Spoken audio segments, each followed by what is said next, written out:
Thank you for registering for DREIA's main meeting, May 2020. Right now, you're seeing information about DREIA's business members. For more information, you can find a link from our website to theirs at DREIA.com. In just a few moments, the audio for the main meeting will start. You can also visit us at Facebook, DREIA Club.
This is the checklist for www.besttransactionalfunding.com. Number 1, email your A to B and B to C signed contracts, including your contact person at the closing agent, to davedinkle@gmail.com. Number 2, relax. We will do all the necessary work to get your deal closed. You only need to focus on bringing your seller and buyer to closing. Our funding fee is 1% of the actual amount we fund, up to $500,000, and a $50 wire fee. That's it. It's just that easy. Next time you need funding, try us at besttransactionalfunding.com. I'm Dave Dinkle, 954-274-1003. Again, our funding fee is only 1% of the actual amount we fund, plus a $50 wire fee. It's that easy.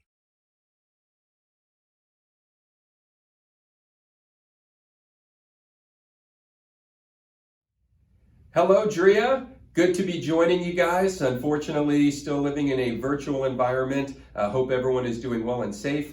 Jason DeBona with Newview Trust Company, a self-directed IRA custodian that gives our customers and clients choice and control inside their retirement account.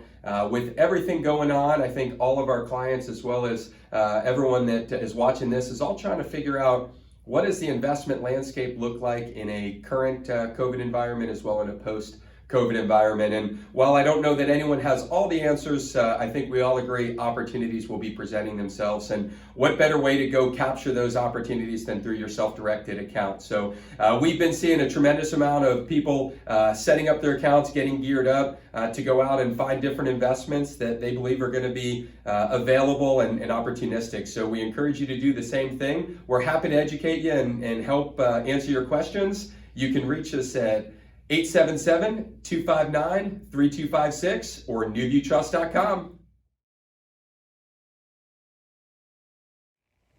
Hey, Jim Pamplin here with Street Talk with DREIA and my mascot Sugar. We're on our way to look for Cinco de Mayo treats and visit Jakari Lewis and the house he's building. Hey, Jakari. Hey, how you doing? Good. I was noticing you have the windows shut. Is the AC going? No, so there's no AC. We still don't have an electric box. We don't have any FP&L hookup just yet. Hopefully that's coming this week, Friday. All right, good. So you're just doing maintenance today, right? Right, so today we're doing a little bit of interior design, sort of baseboards, trim for the doors. We're cleaning the yard. We have an inspection tomorrow for the 30-day temp for electrical. Good. So I'm sweeping up and cleaning up so that the place looks presentable for the inspector. All right, man. Jakari, we wish you a lot of luck. We'll be talking to you again later on Zoom, and thanks a lot. Jakari, it's been a while since Vijay and I were at the house, and when we were there, it was just framing and the foundation, and you were ready to install the trusses. So at this point, Jakari, where do you think you stand in terms of an eventual CO and when you're going to get to market? So at this point, today's date is May 6th, May 5th. Um, I expect to have a CO hopefully by June 1st, maybe. Okay. All right. That's pretty aggressive, but if they keep coming and inspecting, Yeah. well, why not, right? Maybe worst case, middle June. Okay. How does that compare to what you expected when you began? Oh man, that's like totally off. Okay. So when I first began, I was expecting, I got the permit January, beginning of January, and I thought, man, I'll have my CO by May 1st. I see. I see. Well, we'll get to that in a minute, but we all have been there. Let me tell you about it, that's for sure. And I should also say, actually, Vijay and I met you through our mutual friends, Jeremy and Joshua Mathis. You know those guys, right? Yeah, I know them pretty good. I actually played high school football with both of them. Joshua was my quarterback, and Jeremy was my cornerback. And we developed a good relationship. We hung out outside of football, outside of school, a few times. And those guys are two great guys, and they're very helpful. Obviously, they link you and I together, so they're about their business, and I respect them. Right, right. Well, that's right. You got to call. You called up Viju, I think, Yeah. took up some funding. But so, you know, from let's talk about this. From the time that you got your permit, how long did it take you to break ground? From the time I got my permit, Yeah. maybe 2 days. Oh, The next so day. you were ready, man. I didn't really waste time. We got the permit. I remember the date exactly. It was January the 14th. I Yeah, made broke ground 2 days later, January the 16th. yeah. I Well, didn't. we all commiserate over permitting delays and things like that. But any delays that you can specifically attribute to the coronavirus? Specifically, the wait for the water service. I Really? I paid for the water tap on January the 23rd, 2020. Yeah. It's now We're now within the first week of May, and I still don't have the water, main, the water meter, Okay. and it's definitely 100% attributable to the coronavirus. It's frustrating. I understand it, but hopefully we can get it between this week or next week. Were there any material delays, anything that wasn't delivered quite on time that you thought? Uh, Materials like building materials. Yeah, building materials, AC, whatever. Um, Not so much materials, just maybe the biggest issue has been like laborers and getting the water to the property. Okay. Have laborers been afraid to come to work or delaying coming to work? Yeah, yeah. Guys are like, afraid or skeptical, as they should, because health is important. Right, right. I've definitely experienced some subs that were hesitant to come out or kind of said, hey, give me a week or so, let me think about it. Well, when we were there yesterday at the property, you said you were going to have an inspection today. Is that still on? So actually, we couldn't get the inspection today because the sub didn't update his workers' comp. I see. All those little details matter, don't they, Yeah, Jakari? yeah, I'm being fully transparent here. So my sub, he didn't update his workers' comp. It had expired literally 3 days ago, Right. and that's the reason why we couldn't get the inspection. Well, as with any project, it's a management thing, and that's your primary role. You're not swinging hammers. It's a management thing, and so, that's just the punches we all roll with. I think that's the truth. Yeah. So now look, I know you're a very positive guy, and I said we met in February before we really got into the whole social distancing and things like that. But how do you feel now? Are you optimistic about getting finished and getting on the market and the price that you'll get? I'm optimistic for sure about getting on the market. I believe the price point that I was hoping for maybe impacted a little bit. I see. I was hoping for maybe, upper twos, early threes. Now I'll probably be 10, 15,000 off of that, 20,000 tops. So, um, it comes with the territory. I'd rather it happen to me now than later.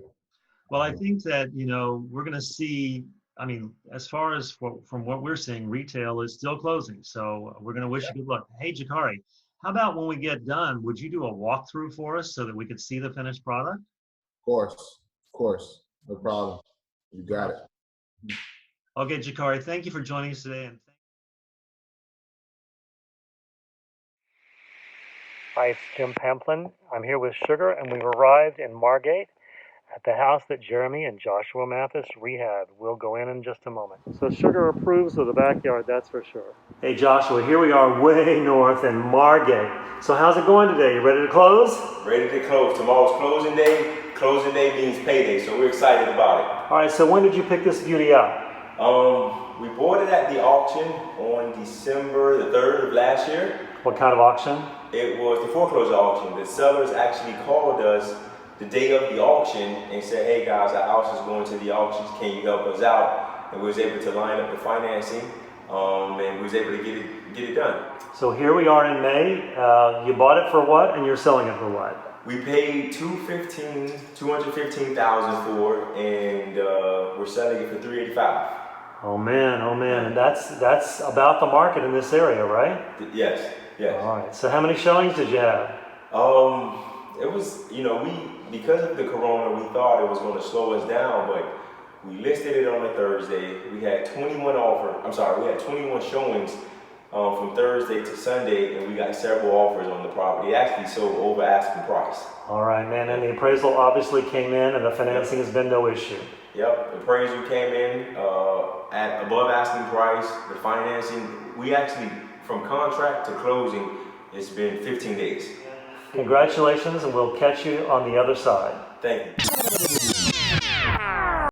So, Joshua, it's not the next day. It's 5 days later. Welcome to the real world of rehabbing, right? What happened?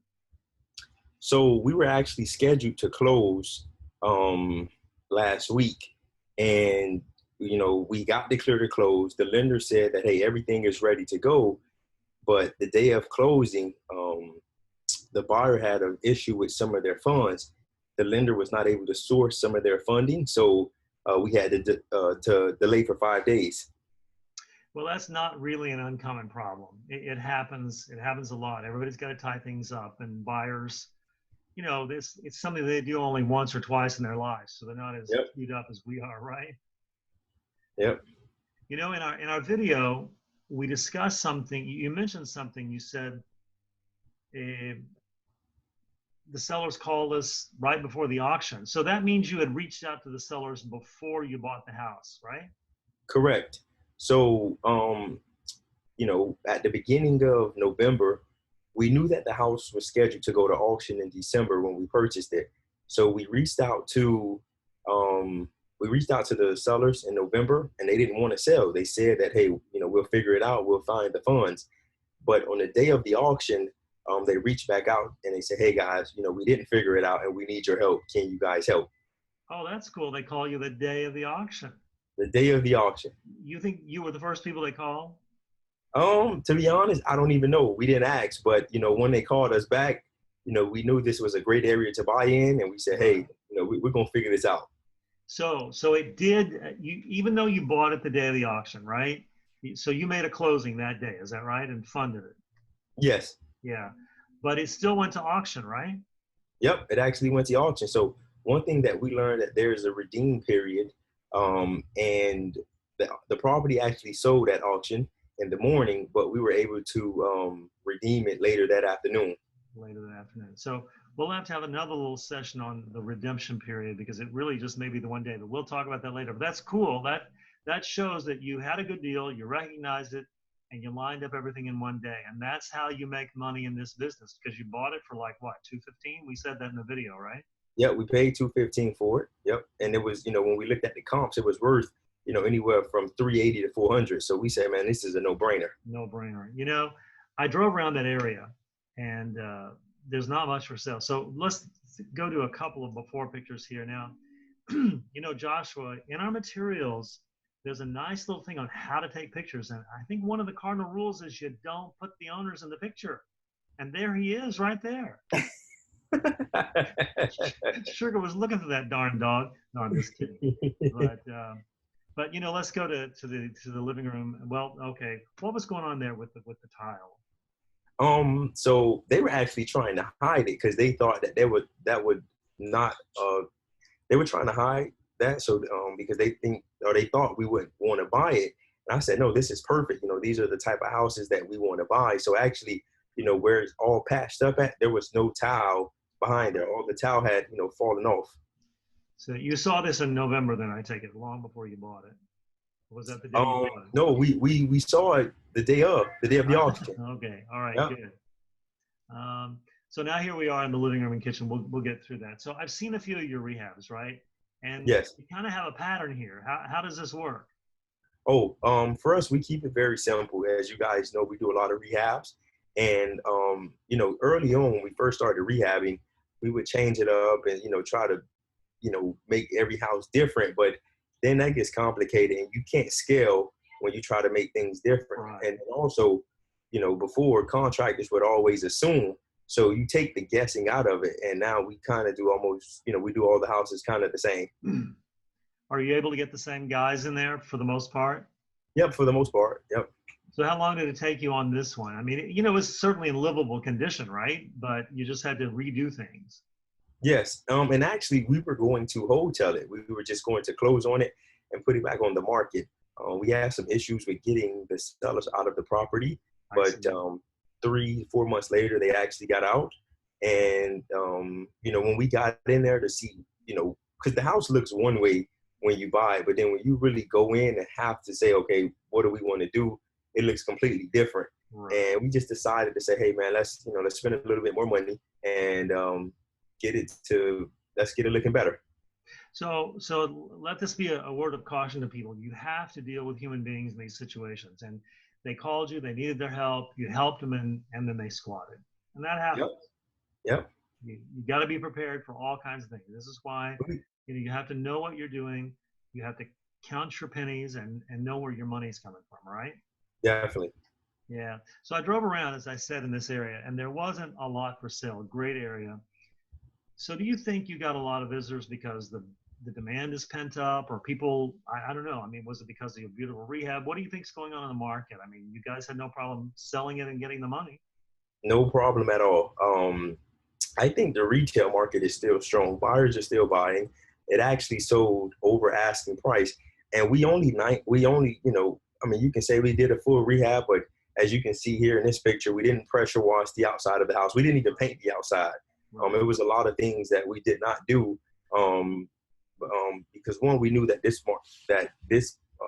where the house was located, it's a strong retail market, and there were no active comps. So we knew that, you know, with our experience, we knew that, hey, you know, we should get a lot of demand for this property once we list it. Yeah. So they sat in there for a few months. From the pictures, earlier pictures, I could see it was around Christmas. But so they sat in there a few months. And so from start of rehab to finish, approximately what time were you? How long was it? 3 weeks. 3 weeks. Okay. Yeah, I want to show people one of my favorite things here. The next slide. I know this looks boring, but I love a good garage, man. I love a good garage. This is a really, to me as a buyer, this would do a lot for me. I don't know why. It's amazing what paint does to a house. Yeah. Well, listen, Joshua, and you and Jeremy are in the picture somewhere in this. I appreciate your time. I appreciate you sharing the success with us. It's especially important right now for people. What's your advice for new investors right now? Just one, find a mentor. You know, that's number one. And number two, you just got to work hard to be consistent with it. You know, when we started with you guys in the mentor program, you remember we would call you every day. Oh yeah. Every day calling, asking questions, and just trying to figure it out. So, like I said, finding a mentor, getting around the right people, working hard, and just being consistent. All right. Listen, Joshua, thank you and good luck. And let's move on to another project, man. Hey, thank you. All right. Bye-bye. Today, Welcome, Aisha. Hi, Jim. How are you? Thank you so much for having me on today. Well, let's just dive right in, Aisha. What was going on just a few weeks ago for us? Well, a few weeks ago, as we all know, it was a little crazy. The large funds stopped buying, so the iBuyers, big buyers like Zillow, pretty much stopped buying. The hard money lenders, a lot of them stopped lending, and for the ones that were still lending, their criteria pretty much changed. So now they were looking for more money down on transactions, which a lot of investors may not been exactly 100% prepared to do. One of the other things that happened is that the calls reduced like drastically for our wholesale deals that we put out. So that was a little frightening, but you have to think positive. One of the things right now is that what's happening in the marketplace is somewhat reflective of what happened during the Great Depression. Right now, over 21 million Americans has lost their jobs. So of course, that's going to have an impact, drastically on everything else, especially the housing market. One of the things that will happen is that property taxes won't be paid. Another thing is that with all the job loss, tenants will vacate properties, which leaves an issue for landlords. You'll see a lot of landlords that would probably have to sell as well. The divorce rates, in my opinion, and based on what the media is saying, will also rise because people may not know how to deal with situations like this. It has never happened in their lifetime before. So now people are being bombarded with a lot of stuff all at once that they have to deal with, which may be difficult for some people to adjust. Yes. So as investors, I just want to say when it comes to divorce, you be careful. Okay. So Yes, guys, be careful. our mantra as investors is we're not taking advantage of people. We are what sellers really need. And it's going to be more true, I think, as we go along here. Yes, absolutely. One of the things that it's evident that it's going to happen, the foreclosures will rise because with all the job losses, people may not be able to pay for their housing. So definitely the foreclosure rates are going to rise again. In my opinion, it may not be like what we saw in 2008, Uh-huh. but we will have a rise in foreclosures. There also be many short sale opportunities because a lot of homeowners are over leveraged, so they will have to sell for less than pretty much what they owe on their mortgage. So they're going to be looking for creative solutions to help them to get out to basically solve the real estate problems that they're going to be dealing with. So they're going to be homeowners are going to be dependent on investors like you and I to be able to get us through this time. They're going to have to sell a lot of them, and a lot of them will have to sell very quickly. So they are going to be relying heavily on investor cash buyers like us to be able to assist them and create a win-win situation for both parties. So we kind of get to that. And this part where we're in now hurts for a lot of people. And just how have you gotten through it? I mean, that's just kind of what has the thing picked up for you? Yes, well, during this whole thing, I constantly tell myself, this too shall pass. It's not a permanent situation, it's temporary. So it's gonna pass. So we just have to look at the light at the end of the tunnel. Currently, it's a little bit different than it was a few weeks ago. We are having more calls coming in, more inquiries on our wholesale deals, and we are definitely doing more activities. So just focus on positivity, focus on having a positive mindset. Don't think negative about what's happening because in everything there is going to be opportunity. So we just have to be prepared for that opportunity when it starts coming in droves. So 15 positive thoughts for every negative, that's a lot of work. That is a lot of work. So that's why it's so important for us to just think positive in the first place, because with each negative thought you have to replace those with 15 positive thoughts just to counteract it. So the bottom line is think positive. All right. All right. So get out of the house too, right? Oh yes, take a walk. Take a walk. Parks are open again for passive use, so I definitely recommend taking a walk, getting fresh air, reading a book or two. Just take the time. I've never seen like this quality of time before, so just take it to do positive things, de-junk, read some books, take a walk, touch bases with family and friends. And more importantly, just basically be better when this is over with. Take time to grow and take time to improve yourself. Whatever it is, revamp your goals. Just begin with the end in mind and just focus on being a better you when this is all over with. I mean, that's good advice for all of us. So the other thing that I always enjoy hearing from you is focusing on gratitude. Yes, gratitude is so important. And I start my day with thoughts of gratitude. When I get up in the morning, the first thing I say is, thank you, God, for allowing me to see another day, followed by 5 things that I'm grateful for. I list 5 things that I'm grateful for, but I even go a little further.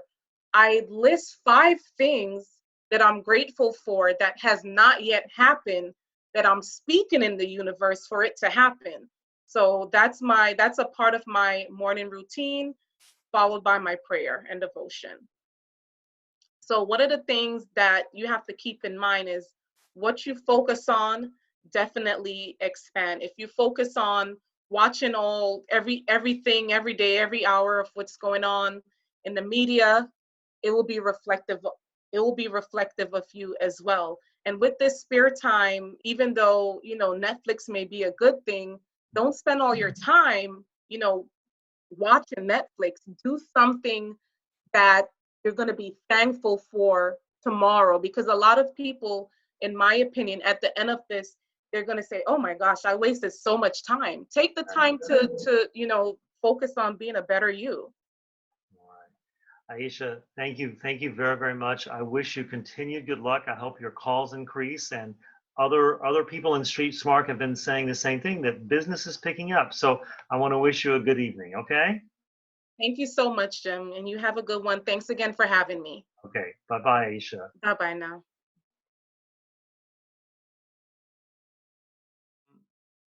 With more evidence that our market is moving and alive, I want to introduce to you Genevieve Orr, who is a DREIA member, a mentor student, and a colleague. Uh, Genevieve is also a licensed real estate sales associate. And Genevieve, it seems you've been out of the house in the last few weeks. That I have. So you took a listing a while back, right? In this beautiful house we see here. Yep. Yeah. So this was oops, sorry. I took the listing in January, right after the first of the year. Okay, but we'll get to it in a little bit, because I remember it took a while to get it on the market. So, and it's in Coral Gables, right? That's right. Not a bad place to farm, but I happen to know Genevieve does sells in all markets, all areas. And in fact, we did a couple of resale students in Broward County. So before I show pictures of the Coral Gables deal, I want viewers to see the before and after pics in just one of the condos that we flipped. To me, this shows your skill in putting the property's best foot forward for a buyer. Now, Jen did all the demo work, so we is kind of loose here. Jen did all the demo, the wallpaper removal, and some painting, and all the design ideas were hers. So, Jen, you remember this picture? Gosh, yeah. A lot of wallpaper. A lot of wallpaper came off. But this is an area where you had already worked, right? You knew the area very well. That's right. I think in total I sold 16 properties. So the comps went up. Tell me. That's right. They started out, by the time I sold this one, it was double of what any of the other ones had sold. All right. So look, this is the same room, I might add, right? This is the same room. That's right. So the idea here was to open up that wall you see above the sink so you can see the beautiful view. Yeah, there's a lake outside there, beautiful lake. But what was interesting is that we used all the same cabinets and just Ah, painted them, put new handles on them, and then I took down the other cabinets that were the upper cabinets yeah, I and put see the that. open I like the shelves. And I shelf. love the open shelves. Yeah, I like the shelves. Now that hood was new, right? Pardon me? That hood was new, right? The hood was new. There was a hood over the other oven, but when we took that down, I found this one, and it's a just a circulating one, just like the other one. It just looks Okay, fancy. so you didn't get in trouble with the association poking holes in their ceiling, right? Yeah, they kind of freaked out because they thought I had come in the middle of the night and put a hole in their roof. But you And didn't. as many times as I said no, I provided them with the cut sheets and everything. They didn't Now, believe it. well, let's go back to the Coral Gables house because this is what I want people to understand. Let's go back to this one. And this now we're going to go to, I think this is the living room, right? This is the living room of the Coral Gables house. So it didn't look Right. like that when you took the listing, I take it. No, not at all. Not at all. When so the woman who had lived here was here for about 40 years and had accumulated quite a few things. Um, and I think what they told me was that the cleaning product that she used didn't really clean the tile. It actually just accumulated dirt upon dirt. So it was a black floor when I got there, Oh my. and they came in and had a tile cleaner come in, and they had this spinning cleaner thing, and it's all marble, solid marble floor. And Wow, that it looks really good. when they were done, it looked absolutely brand new. It looked Yeah. spectacular. Yeah. So So look, I mean, this house. Tell me about the good bones of this house that made it attractive. Clearly, it's not fully updated. I mean, when we look at the kitchen here, it's got a little minute on it. yeah, But no, tell me what that the would be good bones are. I think that'll be the first project they work on. So Right. But I mean, it's um a good layout. yeah, the layout of the house is great. So there's a whole wing of the house that is just bedrooms and bathrooms. There are 3 bedrooms and 2 full bathrooms, and then another half bath up at the front. But having that separation of the living space, and then the common spaces was really attractive to them. It also gave them a lot of really nice natural light, down this big hallway, and they liked that a lot. So you And spent a then bit of time getting this ready so buyers could envision themselves sitting there even while they're waiting to do the work, right? that's right, that's right. So I actually, because we were in such a quick time frame, we had the whole interior um, painted. So I talked with the painter. I said, let's start from the very, very back. And as soon as you finish each room, I'm going to stage it. So basically, I was one step after him. So as soon as he closed the door, I opened it up and started putting furniture in. So it kind of kept him going, and it kept me moving. So that way we can meet our deadline. So good. So So you finally got it on in early March when nobody was talking about coronavirus, right, right? no, there was no word of coronavirus. And so the first weekend in March, I believe it was March 8th, we had our first open house weekend. We had about 100 people come through. It was hot, hot, hot, and a lot of really great feedback.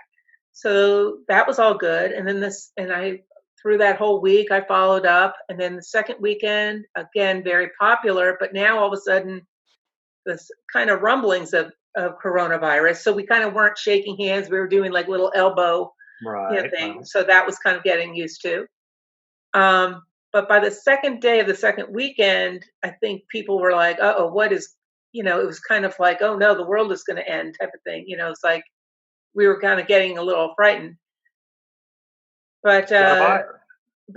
the buyer who came one of the buyers that came the very first day, they were getting married, and they told me that this was their first house that they had seen, and they fell in love with it. They couldn't stop thinking about it. So they're the ones who end up putting the offer in.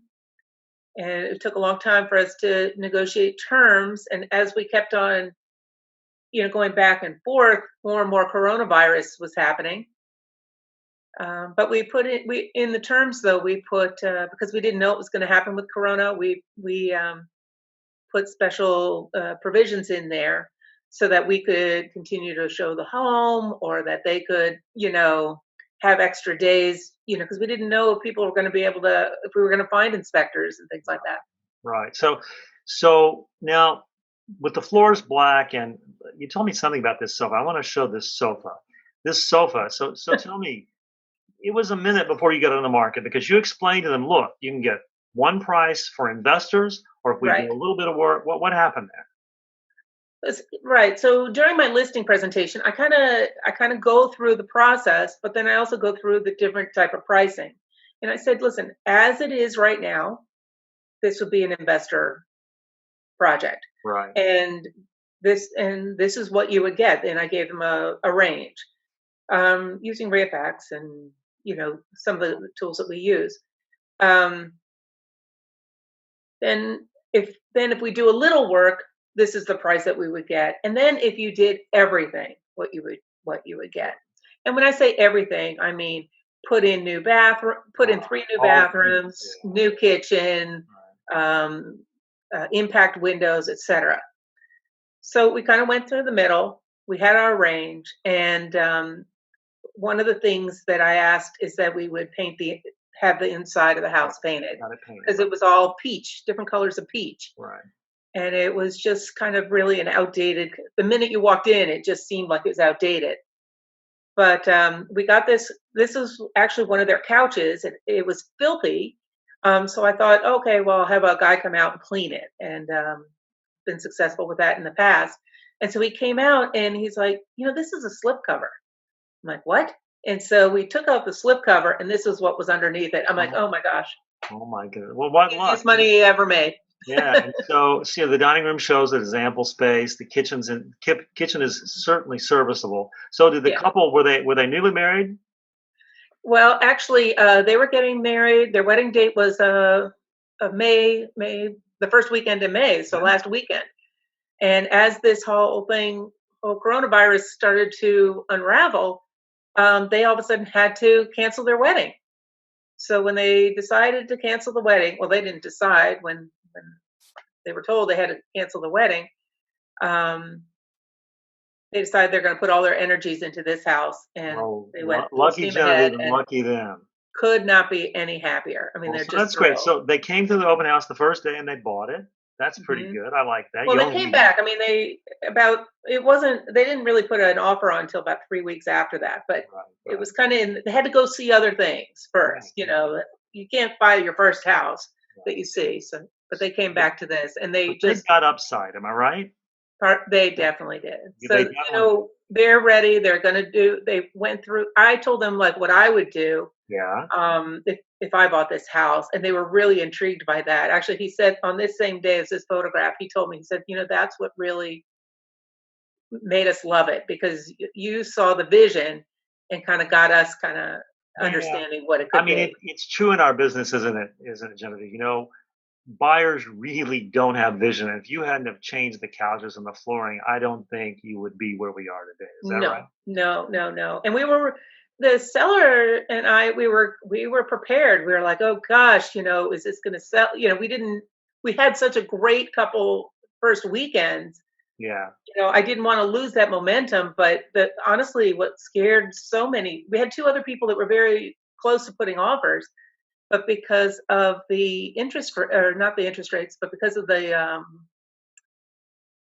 the mortgage companies, right. They were not ready, they were changing their rules. The stock market was going crazy. So, but this one closed May 1st, right? So everything was good. Their financing went through, everything but their wedding, right? But you know what? But they're so in love and they love their new house. So. All right. Well, listen. Okay, we're welcoming Gus of Zendigi Law Group. Gus. Hi, everyone. I'm not sure. Can you see me now, or no, or yet, or? I think we can see you fine. Okay, perfect. Hi, everyone. So Gus, we've been going through, the thrust of this meeting is the market is moving. And, we had a long talk, and I just want to talk about your experience. I know you're at home just now, but you've got your office, right? Yeah, I've actually been every single day. I have not missed one day at work. My office has been up and running every single day. Some of my staff has been in and out. Some people have been working from home. But for the last 2 weeks, I would say the majority of my staff except one person that's on maternity leave, sort of, kind of.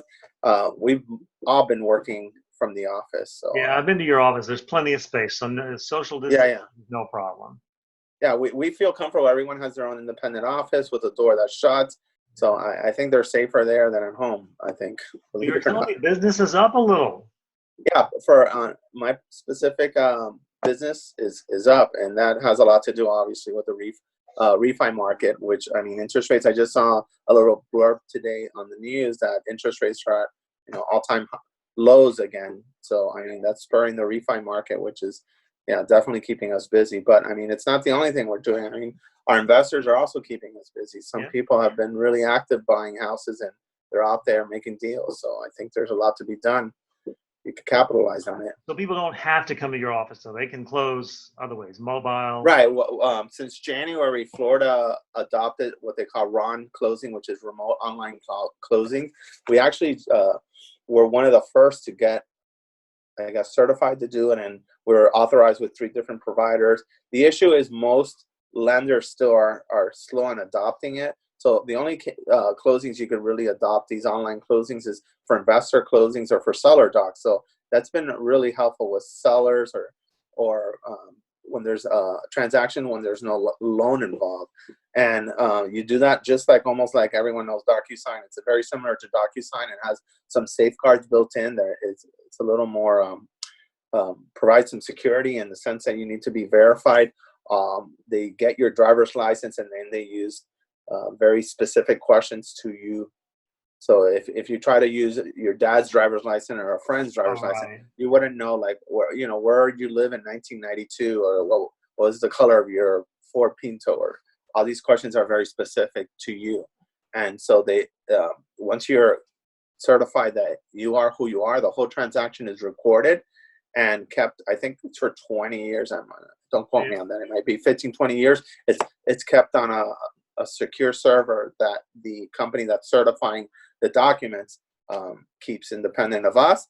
And so you can access your whole transaction, 10, 15 years down the line. You could see you signing the documents. So there's less chances where you have people say, oh, I wasn't at that closing. I didn't sign those documents. So from that perspective, it's helpful. But yeah, we're doing those kind of closings. Also, we're doing like drive-by closings, mobile closings, where like people drive in front of our office in their car, and we hand them the docs, or they print them out at home, and we see them execute them in their car, and we just grab them and notarize them from site. So those are 2 different COVID kind of adaptations that we've implemented recently. But obviously, there's still people that want to come to our office, and we're fine with that. We make everyone wear masks and obviously sanitize, and we have a secure closing room where we, Lysol the hell out of it before and after anyone comes in. But I mean, overall, most people have been very patient, and I think most people are very open to trying things, different ways of doing things. So I got to give a big thumbs up to most people in this town. I know everyone's always knocking Miami and Florida and saying, oh, we're a bunch of babies down here. But in reality, what I've seen is everyone pulled together in a lot of tough situations that been made better by people working together. So So the investors were impacted though for a little bit. Right, and those and the investors are 2 different kinds of investors that I saw freaking out. It's like the novice investors that weren't sure where the market was going, and they freaked out, and they were trying to get extensions. And what I saw is most sellers were open to giving extension, and even most investors that were doing wholesaling and stuff like that. Everyone was willing to work to get the deal done. But I mean, there were certain investors or certain buyers that were freaking out and wanted to pull out of the deals. And in those cases, I think the only choice that the investor had was to default them. And I had a few of those situations where they try to, I think you and I talked about using saying there was some act of God, and like it was that they were entitled to cancel. And I mean, there's nothing on legally that's shown that that's the case. There's no precedence for this. I want to talk about that. We'll get to that, but let's talk about like the forbearance. Like we sell a lot to rehabbers, right? And rehabbers I don't want them stuck. I'm wondering, is this forbearance thing, is this going to create market for us? Is it just kicking the can down the road for future short sales? I mean, I don't know. It could be the case because where I think we're going to have an issue is a few months down the line, unless banks come up with another move here. It seems like what most of the lenders, or from what I've spoken to, is that the lender's saying, "Hey, we're going to, give you 5, 4, 6 months, whatever they agree to, of forbearance, which means you don't need to make your payments, but at the end of that time, you're going to need to come current on your loan." And obviously, if you can't make your payments now, I don't think in 6 months you're going to be able to come up with, a lump sum to make those payments. So if that isn't something that the lenders figure out, then I think it's going to create, I think we spoke about that at length the other day, a mini little foreclosure crisis, in the sense that, that these people are not going to have any other option but to be foreclosed on. And I'm sure they could try to bring this into a Chapter 13 in a bankruptcy and try to catch it up, but I'm not sure if that's an option we really want to explore here today. Right. Might be a little more complicated than we need to get. So investors need to be on the lookout then for short sale deals in the future. Yeah, I think we might be seeing that. I mean, I haven't seen like anything yet, like a bunch of filings or anything like that. The courts have been actually really quiet. Right. From what I understand, they're not doing in-person hearings at least until July. And then some judges have implemented Zoom hearings, but it's based on the judge and how they like to handle their own court. I haven't seen like an edict or anything from any court saying, "Hey, this is the way it's going to be done." It's been a hodgepodge kind of approach, and every single division is doing it a little differently. Some judges are embracing the telephonic hearings, others are kind of pushing to Zoom, but I haven't seen like a unified front from any court yet. Well, so based on the financial crisis we had some years ago, the courts sort of upgraded and modernized. So even if we have a little mini foreclosure breeze, do you think that the courts will be overwhelmed, or you think they'll handle it? I think initially they might be a bit overwhelmed, but I think overall, I think they're ready. The systems are in place and to handle the volume. I mean, I don't think we're going to see anything like we did in 08. It's like a different force driving it now. Yeah. It's not like the systematic defaults because of all these people getting loans and multiple properties. I think it's mostly like actual people who are buying houses to live in it that are just can't afford them. It's not investors speculating on multiple properties that, they're buying properties hoping that they'll increase in value a year down the line and flip them. That's not what I think is driving this. No, I agree. Crisis is you mentioned earlier defense about the force majeure. Yeah, were you talking about that? Have people tried? Yeah, that? Force majeure is a legal theory in which that you can't perform the contract, that you want to perform the terms under the contract, but there's a force.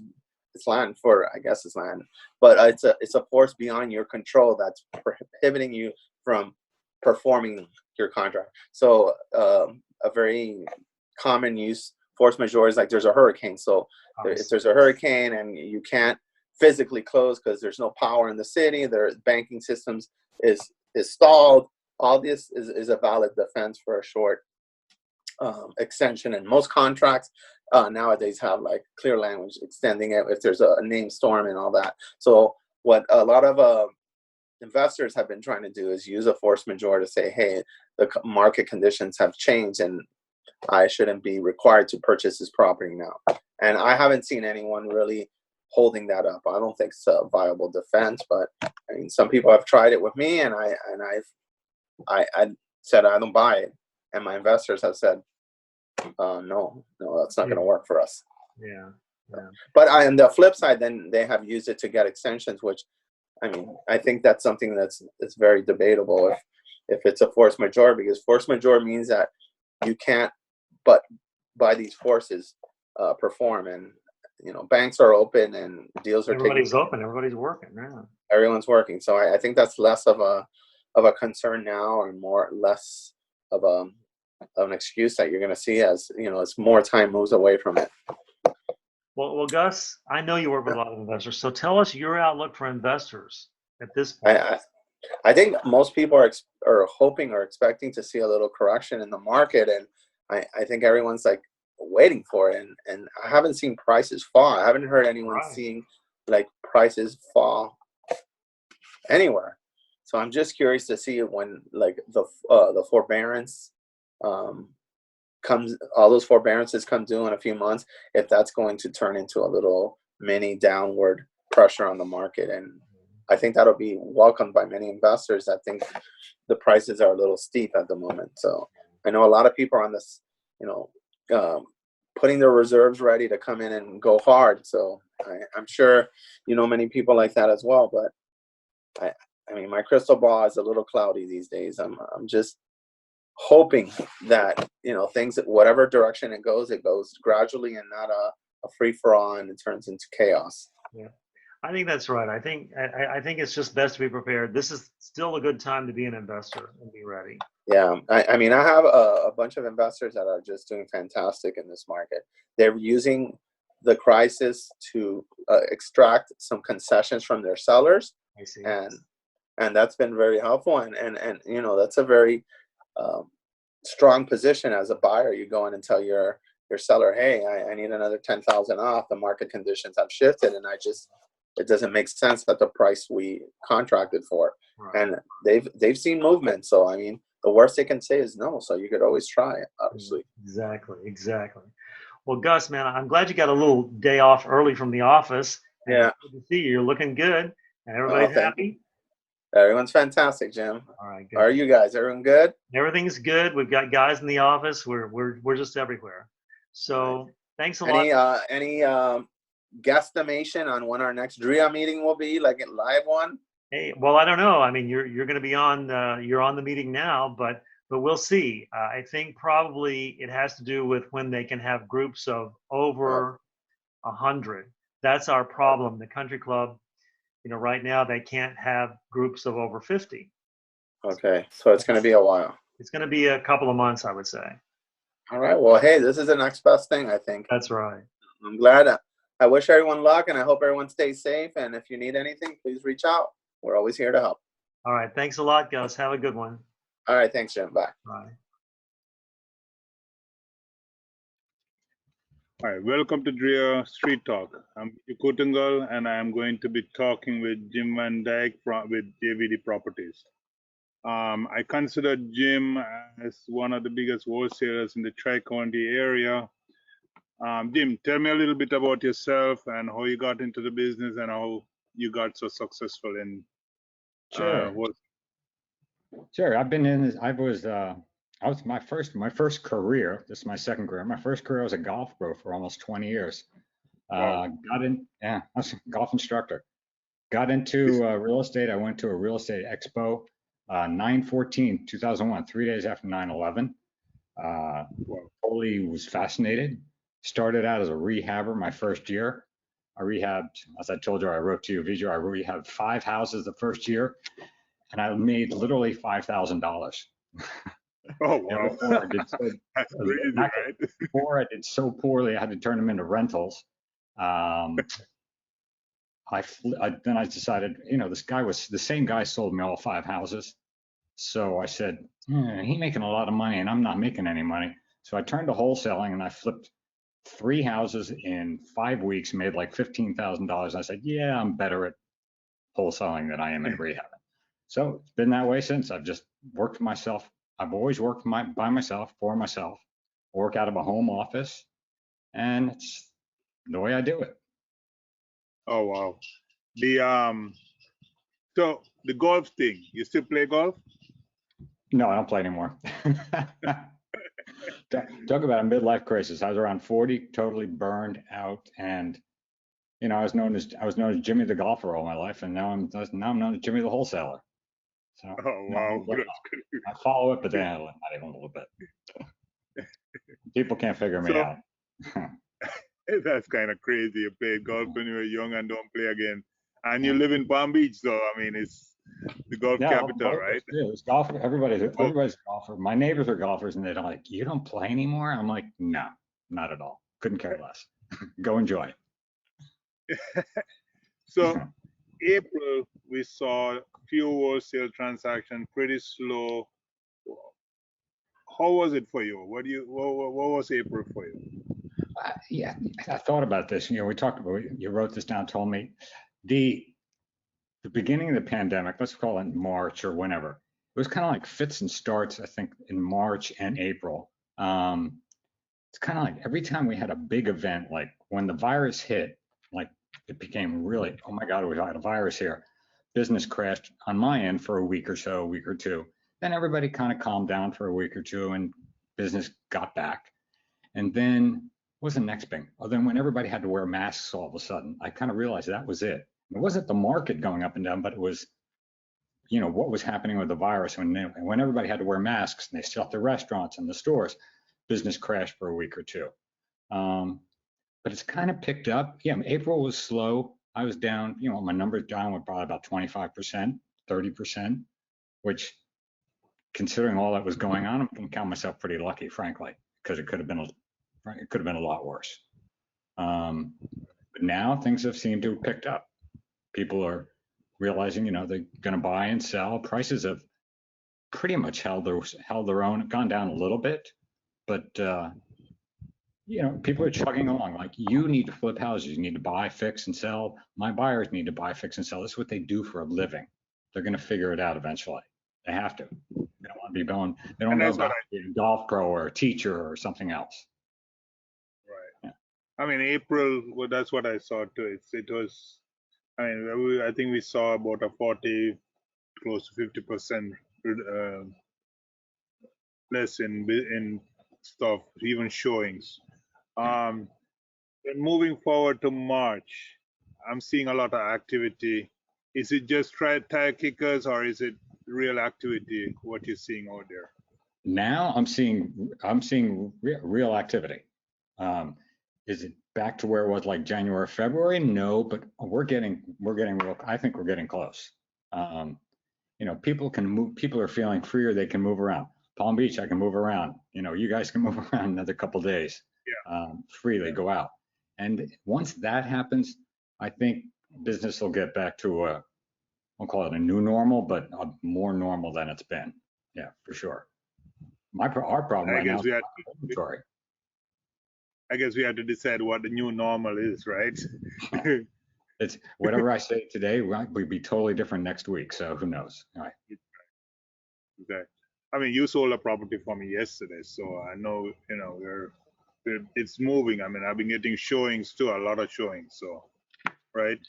Yeah, I sold a house or two this morning. Yeah, people are, off my list, and people are going out there and they're buying, fixing, and selling. It's what they do for a living. They've got to do it. Yeah, they're going, like I said, they're going to figure it out. Are they mostly hard cash buyers, or is the hard money lenders? Do you see the hard money lenders lending? And I see hard money lenders pulling back a little bit. Initially they pulled back and I had a bunch of deals killed back in March and April, and you might have had that too. A couple of deals just fell apart because the lender said, no, I'm not doing it. There are lenders out there. Some are coming back, I've been told. Others never stop, but just change their criteria. Instead of, come in with $10,000, no, it might be 65% of ARV, that type of stuff. That's exactly what I'm saying. More stringent. Would I be more stringent if I was a true hard money lender? Heck yeah, I'd be more stringent. Sure. Because we don't know what's going to happen. I'll also look at the buyer itself, look for more experienced rehabber versus first timer maybe, right? Yeah, you're right. I had somebody who wanted a loan and the lender wouldn't give them a loan because they were new. And I might be, as a lender, I might be the same way. Yeah. Exactly. Has this deal source changed? Is it still more on the MLS side versus, knocking on doors off MLS deals? Have you seen any changes in that? No, I think it's getting more and more, I think, off MLS. I don't know how you feel, but I'm seeing a lot more. Seeing more and more investors. Now, I wholesale 90% of my stuff. But I'm seeing more investors getting stuff that's off MLS than before. I mean, that's a good thing. My problem right now is I don't think we have a lot of inventory, a lot of wholesale inventory. That was my other question. What do you see about the inventory? Inventory is like prices. They go up and they go down. Inventory is low right now. It's going to go back up. Everything fluctuates, goes up and down, up all over the place. Right now, we don't have a lot. Yes, we all know millions of people have lost their jobs, and people, there is a forbearance, 3 months, 6 months, God knows how long you're really going to be able to string it out. But eventually, you're going to have to pay, and some people are just going to not be able to do it. So, yeah, I think 3 months, 6 months down the road, we're going to see an increase in inventory. And you're going to see some homeowners who went through this in 2007 and 8, where they're going to say, yeah, I don't want to go through this foreclosure stuff again because it was pretty brutal. And it was. And they're going to get out before it goes to foreclosure and say, well, here I got $80,000 in equity. Let me get rid of this house before I lose it. So I think that's because of the forbearance. I think that's going to delay everything a couple of months. You might agree. It makes sense. I totally agree with you. Why should I dump my house right now if I don't have to pay for it for 3 or 6 months? Exactly. Even if I have it on the market, I still don't have to pay for it. So why should I reduce the price, right? Exactly. Right now. Right. Exactly. So what do you think about what's going on and what's going to happen? What's your 5 cents on it? Our business, we deal in distressed real estate, right? That's what we do. Fix and flips, distressed real estate. We're in distressed times. I hate to say it this way, but we thrive on other people's misfortunes. It's a bad way to say it, but we do. We thrive on some adversity. To be honest, we thrive on foreclosures, short sales, distress, and that's what we're going to see a bunch of relatively soon, I think. Like I said, 3, 6, 9, 12 months, we should see that stuff. And they'll create opportunity, just as long as prices don't go wacko crazy like they did 12 years ago. And prices. And what do you think about that? What's that? What do you think about the prices? I don't see it moving. The last 2 months, it hasn't really moved anywhere. Yeah, my crystal ball is a little foggy on that one, but no, I don't see they're going to go crashing down. I mean, but in 2008, we didn't think they're going to go crashing down either. But no, I can't see that. Sure. Yeah, price drop, yes, if they're foreclosures, but the inventory right now is so low that if we get some inventory, it's not going to make it drop that much. It's just when there's an abundance of inventory and nobody can buy, that's when prices are going to drop. Right. So I think we're positioned pretty good. I think so too. I think in this market, in South Florida, I think we are positioned really good. Anything else you want to share with, or want to be invested? Anybody that's in the business right now, and you've been in it, and you're feeling a hardship, you've been in it. You'll figure it out. Everybody's smart enough. They're in the business. They've done deals. Just get lean. Don't have too much overhead, so you don't have too many costs. Okay, be able to survive it and get through it. Yeah, there are going to be deals out there. Just keep plugging away. The worst thing to do is go, oh my God, this is getting bad, and then clam up. Don't do that. Exactly. If you don't do anything, you won't get anything. Right. And back in the last time this happened, the people who went away and then tried to come back never made it back. You just hang through it and you'll be fine. If you go hide away for a month or 2 or 3 months, that's a bad move. Right. I totally agree. Yeah. Thank you very much for your time, Jim. And my pleasure. I'll talk to you again. My second DREIA meeting, virtual. Yes. Talk to you soon. Thank you. Thank you. All right. Today, I want you to meet Dave and Nancy Dinkle, directors of DREIA's Change Your Life mentoring program. They seem to be sheltering well, and it looks like they're speaking to us from one of their houses. Absolutely true. Hungered down and waiting for this thing to pass. We've been waiting a while. Nancy, how are you coping? I'm doing well. It's okay. You look well. Dave, we discussed last week on the Mentor Forum that retail deals have been doing okay. And in fact, in other Street Talk episodes, we're featuring 2 May retail deals. After a few weeks of lag, it seems the wholesale deals are going and that the closings are happening. But our students are basically just saying, Dave, are we there yet? Yeah, we're definitely not there yet, but we are coming back pretty strongly. Most of you know I fund in 39 states. I get to have a somewhat broadened perspective view of a lot of things happening, not just locally. And things went almost dead quiet for about a week to 10 days, but they've been coming back. As a matter of fact, yesterday I got a call on a property for a transactional funding coming up, and I don't remember the address at all. It must have been more than 45 days ago when I actually put it in my system, and I just queued it out because nothing was happening. So things are coming back, and they will continue to come back. I think the big benefit to us as wholesalers, particularly, is a lot of stuff hasn't been selling. Sales are down about 28% overall, even though prices are unchanged or almost unchanged. And that's going to start getting more sellers motivated. A lot of them started throwing up listings recently. In Broward County, there was 1,076 listings last week, but there was also almost 400 closings. So things are happening, not fast, but they're coming back. They're happening. So Nancy, all of us on the mentor team hear from students that agents just aren't interested in our offers. How are you encouraging the students to make a second offer? Well, the thing is to not quit, to keep following up.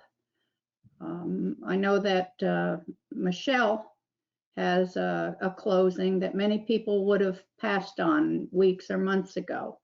And the thing is, follow up is the key. You have to be the last person standing to get the deals. If you don't follow up, you don't ask, then you aren't going to get the deal. So it really just takes perseverance to be successful. And of course, if you overoffer to get deals under contract, you're going to get stuck with them. And especially if you close, you're really going to get stuck with them. So, do what we ask you to do when we talk about it, and it will work for you. Just have to be persistent. Dave, you were telling us last week on the Mentor Forum call about wannabe students who are asking, should I just wait till things settle down? And I'm showing on the screen for everybody just some examples of students who never waited. They just plowed through. And I want to know, should people wait or should they get going right now? Well, the problem with waiting is by the time you know you should start, it's too late.